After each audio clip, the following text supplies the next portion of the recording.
Eles já sabem mais sobre você do que você imagina. E não estou falando de redes sociais ou de espiões comuns. Há olhos que não se fecham, atentos a cada passo seu, não para fofocar, mas para medir sua força, testar sua fé e questionar o motivo pelo qual você ainda está de pé. A pergunta é: você já percebeu que nem tudo o que acontece na sua vida é coincidência? Ou será que os acontecimentos têm um padrão invisível que você ainda não decifrou? Cada momento em que você pensou estar sozinho, na verdade, havia alguém observando? Que cada injustiça, cada perda e cada vitória foram registradas por agentes que operam em um nível muito acima do que conseguimos compreender? Este vídeo vai abrir seus olhos para uma realidade que pode ser desconfortável no início, mas libertadora no final. Você vai entender por que certas batalhas parecem feitas sob medida para você e por que, mesmo tentando te derrubar, nada consegue apagar a marca que carrega. Ao assistir até o fim, você vai descobrir não apenas quem está te observando, mas também porque isso é um sinal de que você é um escolhido. Vai entender como transformar vigilância em vantagem, dor em propósito e silêncio em poder. O que antes parecia perseguição vai se revelar como um processo de lapidação, conduzido pelo próprio Deus para preparar você para algo muito maior.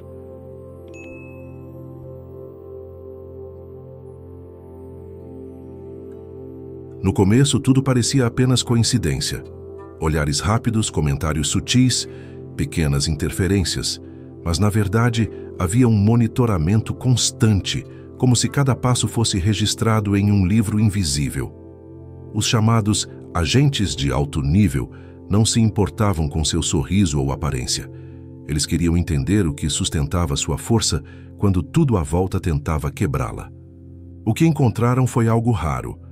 Alguém que, em vez de sucumbir, transformava golpes em lições e rejeições em combustível para avançar.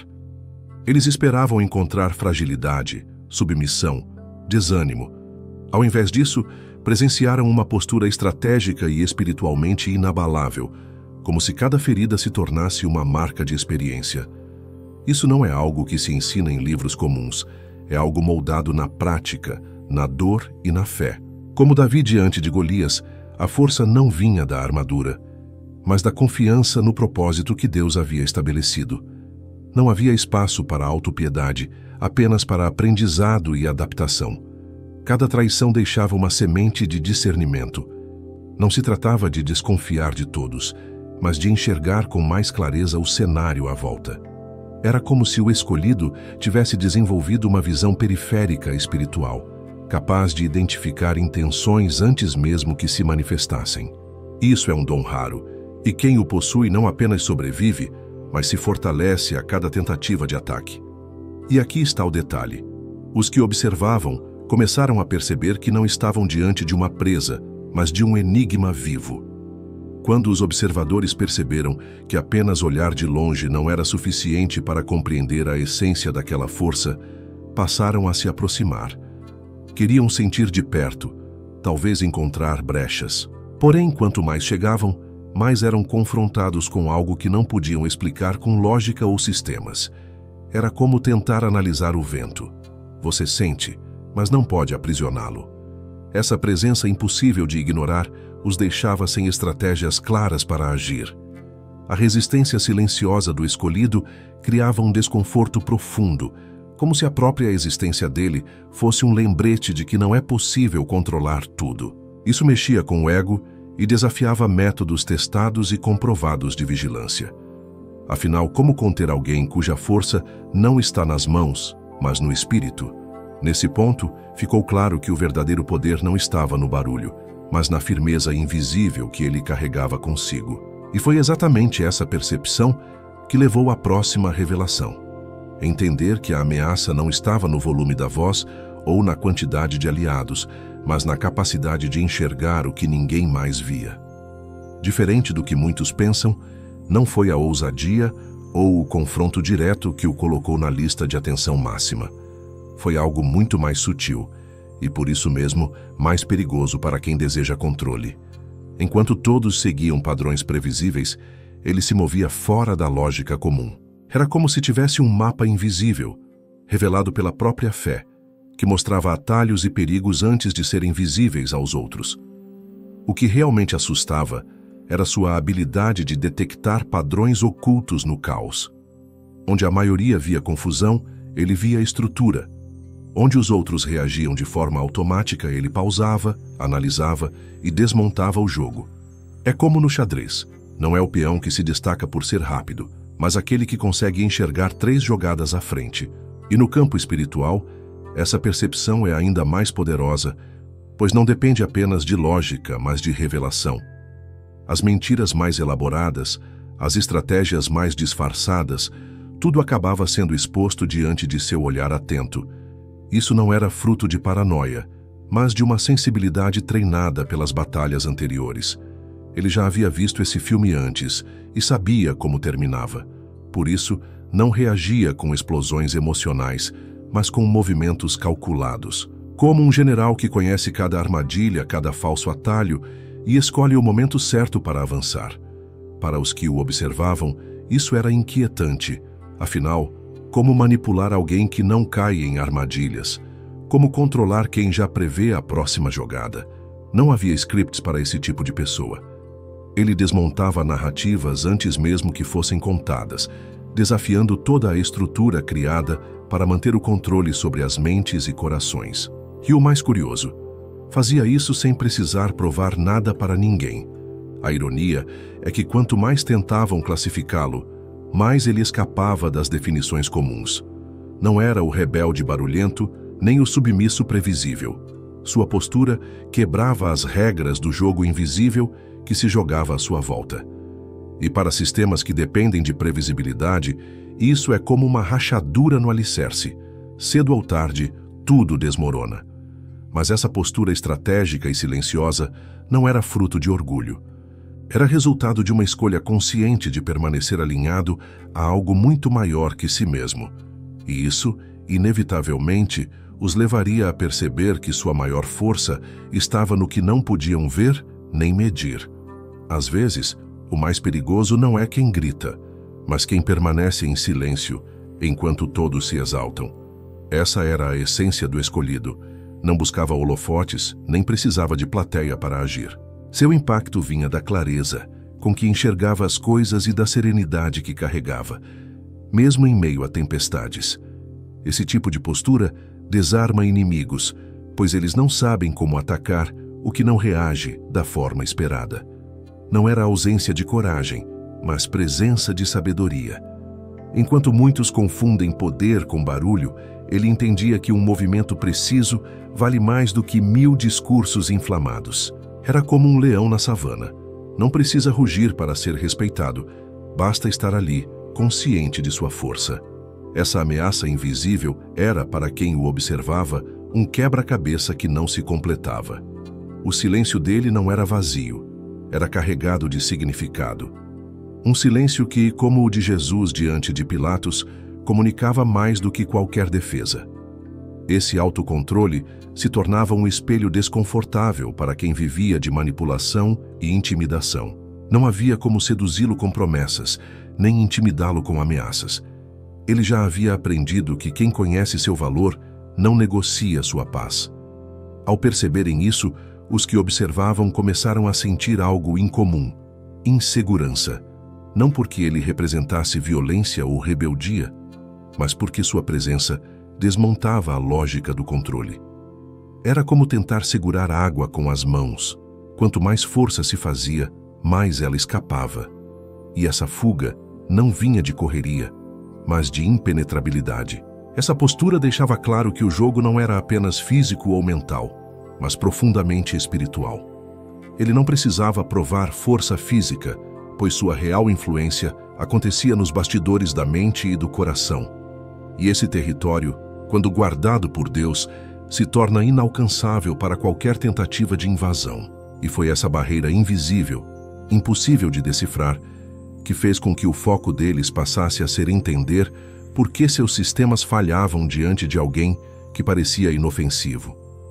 O que eles não esperavam era que toda a tecnologia, todos os métodos e toda a astúcia se tornassem inúteis diante de algo tão simples e tão raro: pureza. não a pureza ingênua de quem desconhece o mal, mas a pureza consciente de quem já viu o pior e escolheu não se contaminar. Essa frequência interna era como uma senha invisível que nenhum sistema conseguia decifrar. Os mecanismos de vigilância estavam calibrados para detectar desvios, raiva, ego, manipulação. Mas e quando não havia nada disso? A ausência de sombra confundia suas leituras. Como ler uma página em branco? Como classificar alguém que não se encaixa em categorias pré-definidas? Esse era o dilema deles, e isso deixava claro que a guerra não era só contra ações, mas contra essências. A pureza dele não vinha de isolamento, mas de escolhas diárias. Ele estava no mundo, mas não era moldado por ele. Caminhava em ambientes carregados, mas não absorvia o veneno. É como a flor de lótus, que nasce na lama, mas floresce limpa. Isso não é mágica, é decisão. Uma decisão que exige disciplina, oração e, acima de tudo, fé. E o mais intrigante, sua presença por si só desmontava máscaras. Quem o encarava sentia como se a própria alma estivesse exposta. Isso não acontecia porque ele apontava erros, mas porque sua luz revelava as sombras dos outros. E para quem vive de aparências, essa sensação é insuportável. Sem conseguir classificá-lo, eles começaram a enfrentar suas próprias fragilidades. Era inevitável. Estar perto dele era como estar diante de um espelho que mostrava não apenas o exterior, mas a verdade interna. Essa experiência é desconfortável, mas também é libertadora para quem aceita o que vê. E assim, pouco a pouco, eles perceberam que o verdadeiro desafio não era contê-lo, mas tentar compreender como alguém sem conexões visíveis podia ter tanta influência silenciosa. Eles estavam convencidos de que ele não passava de uma peça pequena no tabuleiro, previsível, descartável e facilmente substituível. Essa visão simplista os levou a cometer o erro mais comum de qualquer estrategista: subestimar o adversário. O escolhido não reagia às jogadas alheias como um peão obediente, mas como alguém que compreendia todo o mapa do jogo. Ele não jogava para sobreviver, jogava para redesenhar as regras. Cada movimento que fazia era calculado, silencioso e, acima de tudo, intencional. Enquanto outros tentavam avançar rápido para impressionar, ele sabia que um avanço precipitado pode abrir vulnerabilidades. Aprendeu que, na vida, mais importante do que correr é saber onde pisar. É como em um jogo de damas. Não é a pressa que vence, mas o posicionamento inteligente. A grande virada veio quando perceberam que não conseguiam prever suas ações. Ele não dependia de alianças frágeis nem de favores políticos para se mover. Sua independência o tornava uma ameaça real, pois ninguém podia puxar os fios para controlá-lo. Isso, no mundo invisível das estratégias, é mais assustador do que qualquer exército. Ele não se deixava moldar por expectativas externas, e isso desconcertava quem estava acostumado a manipular por vaidade ou ambição. Se alguém oferecia um título, ele não se impressionava. Se tentavam seduzi-lo com promessas, ele sorria e permanecia fiel à sua rota. Essa solidez lembrava a postura de Daniel, que preferiu a cova dos leões a se curvar diante de decretos injustos. A independência dele não significava isolamento, mas liberdade para servir sem se corromper. Era como um vento que não se deixa aprisionar, mas sopra onde precisa, levando mudança e frescor. Essa liberdade espiritual é o maior pesadelo para qualquer sistema que viva do controle sobre os outros. E foi exatamente essa liberdade que permitiu que ele transformasse cada tentativa de ataque em combustível para um propósito ainda maior. As armadilhas foram montadas com precisão, traições cuidadosamente planejadas, rejeições calculadas, perdas escolhidas para atingir o ponto mais sensível. Mas o que deveria destruí-lo acabou se tornando a fundação de algo muito mais sólido. O escolhido não negava a dor. Ele a encarava, aprendia com ela e a moldava em força. Cada ferida se tornava uma armadura invisível, não para endurecer o coração, mas para protegê-lo de cair nas mesmas ciladas. Ele entendia que ressentimento é peso, e peso excessivo atrasa qualquer jornada. Por isso, Preferia entregar suas dores a Deus e extrair delas sabedoria, assim como José, que transformou sua prisão em um trampolim para o palácio. A rejeição deixou de ser sinal de fracasso e passou a ser confirmação de direção. Quando alguém fechava uma porta, ele via isso como um redirecionamento divino. Essa mentalidade transformava o que parecia perda em treinamento para algo maior. A cada golpe, ele se tornava mais resiliente e mais consciente do seu chamado. Esse processo não acontecia de um dia para o outro. Era forjado em noites silenciosas de oração, em momentos de silêncio forçado, em decisões de não retaliar quando tinha todas as razões para fazê-lo. Essa disciplina não era fraqueza, era domínio próprio. E domínio próprio é uma arma que poucos sabem usar. O que seus observadores não compreendiam é que toda tentativa de sabotagem se tornava matéria-prima para sua elevação. Como ferro sendo lapidado pelo fogo, ele saía mais forte de cada ataque. A dor que deveria ser o fim virava combustível para um propósito que não podia mais ser interrompido. E era justamente essa habilidade de transformar queda em degrau que preparava o cenário para algo ainda mais profundo. Uma revolução silenciosa que mudaria tudo ao seu redor. Não havia bandeiras levantadas, nem discursos inflamados, e mesmo assim, algo estava mudando. A força dele não se manifestava em confrontos públicos, mas no modo como se recusava a ser moldado pelo sofrimento. Ele não se vitimizava, nem usava as cicatrizes para gerar piedade. Em vez disso, fazia da dor um laboratório onde a fé era testada e ampliada. A cada tentativa de quebrá-lo, surgia um novo nível de clareza. Ele aprendeu que resistência não é teimosia, mas adaptação sem perda de essência. Quando a vida apertava, não se dobrava, se reinventava. Como um rio que encontra novas margens, continuava fluindo, mesmo que o caminho original fosse bloqueado. Essa flexibilidade é o que separa os sobreviventes dos vitoriosos. Sua resiliência se tornava uma arma não declarada. Quem o observava esperava desgaste, desistência, mas via exatamente o contrário: crescimento. Isso desmontava a lógica de usar a dor como ferramenta de controle. Afinal, de que adianta apertar as algemas se elas se transformam em braceletes de propósito? Esse modo de viver começou a criar um efeito colateral poderoso: inspirar outros. Pessoas que o viam superar tempestades sem perder o brilho nos olhos passavam a acreditar que também poderiam. Isso, para os sistemas que controlam pelo medo, era um perigo real, pois nada é mais perigoso do que alguém que prova, na prática, que é possível vencer sem se corromper. Ele não fazia propaganda de sua resistência, apenas vivia de forma autêntica. Mas a autenticidade é contagiosa.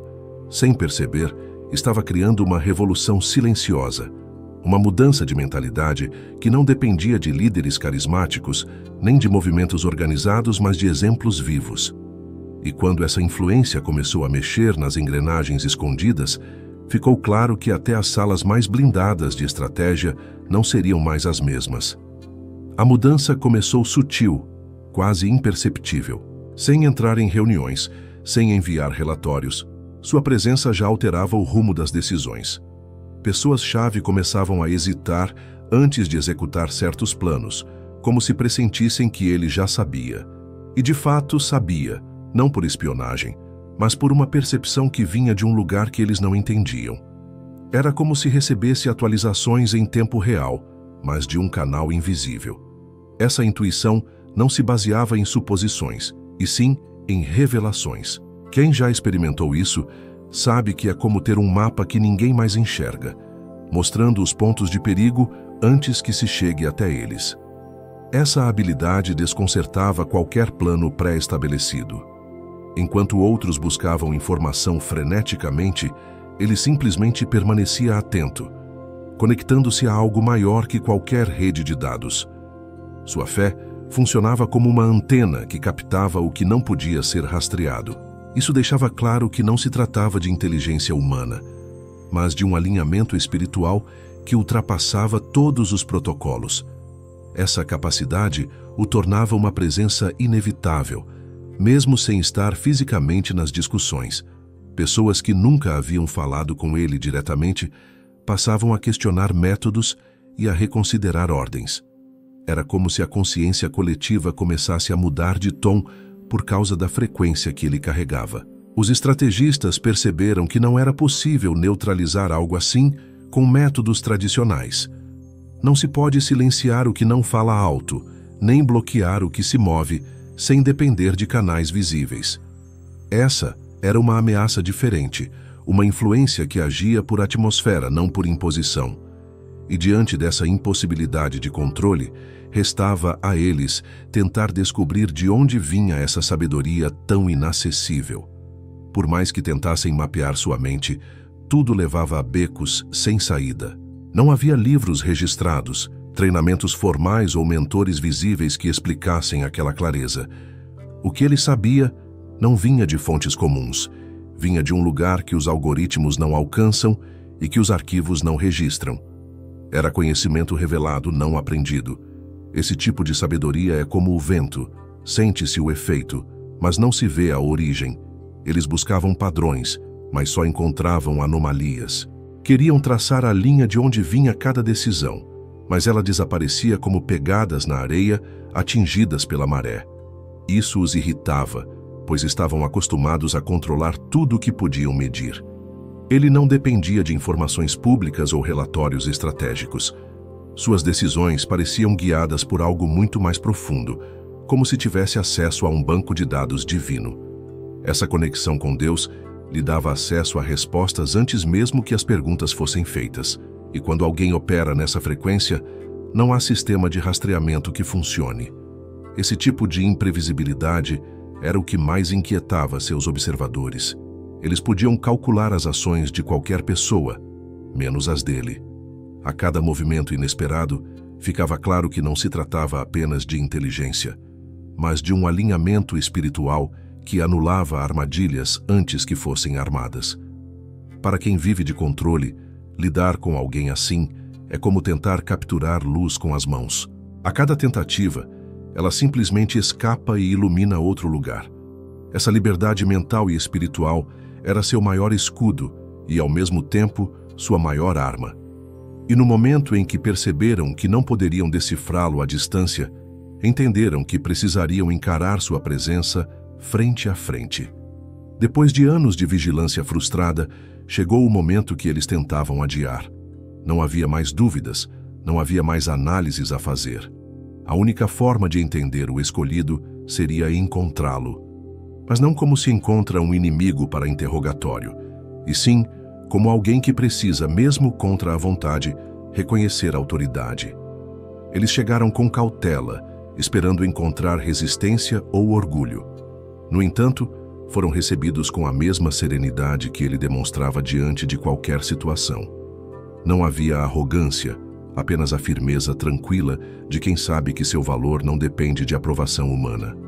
Isso desmontou qualquer protocolo de intimidação que haviam planejado. O silêncio naquele encontro dizia mais do que palavras. Não era medo nem submissão, era domínio próprio. Ele não precisava se explicar, sua presença era a resposta. Era como estar diante de um farol.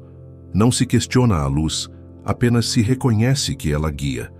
Aqueles que vieram para medir sua força perceberam que estavam diante de algo que não podia ser classificado em relatórios. Era uma força que não se impunha pelo poder bruto, mas pelo peso da verdade que carregava. E a verdade não se negocia, não se corrompe e, acima de tudo, não se apaga. Esse encontro mudou a direção das coisas. Não se tratava mais de observar ou tentar conter. Agora havia uma mistura de respeito e temor.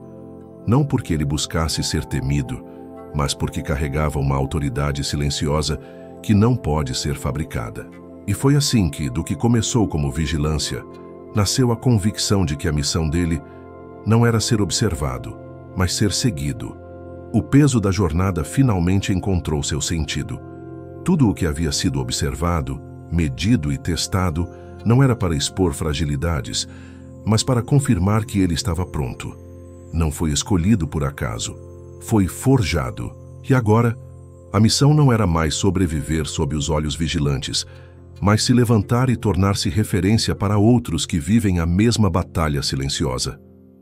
Ele entendeu que não foi moldado para ser guardado em segredo. A mesma luz que incomodou seus observadores era a que deveria ser compartilhada com aqueles que ainda não sabem que também são escolhidos. Essa consciência não o encheu de orgulho, mas de responsabilidade.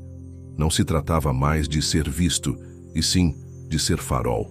O chamado final não era para destruir sistemas, mas para ativar pessoas, inspirar outros a reconhecerem sua própria força e a fé que os sustenta.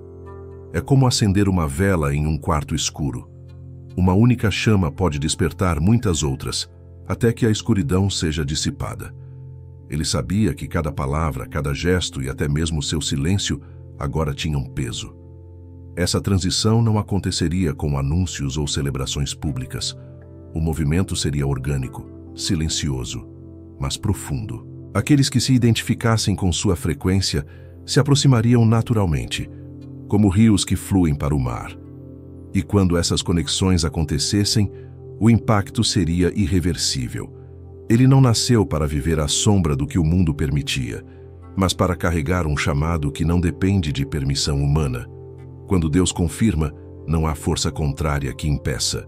O que antes era vigilância, agora se transformava em reverência, e essa mudança de postura abria caminho para algo muito maior. O momento não é de esperar, mas de agir. Porque quando a hora chega, o escolhido não pede licença. Ele simplesmente se posiciona, sabendo que sua missão já começou. Para saber que você chegou até aqui, comente abaixo deste vídeo com a palavra-chave do vídeo de hoje: frequência. Essa palavra carrega a essência de tudo o que falamos. A vibração invisível que muda ambientes, transforma pessoas e desestabiliza sistemas sem precisar de um único grito. Compartilhe este vídeo com qualquer pessoa que você sabe que também já foi observada e nunca compreendida, para que ela entenda que não está sozinha nessa caminhada. E agora me diga, você já percebeu sinais claros de que está sendo preparado para algo maior? Já sentiu que, mesmo nos piores momentos, havia um propósito por trás de cada passo?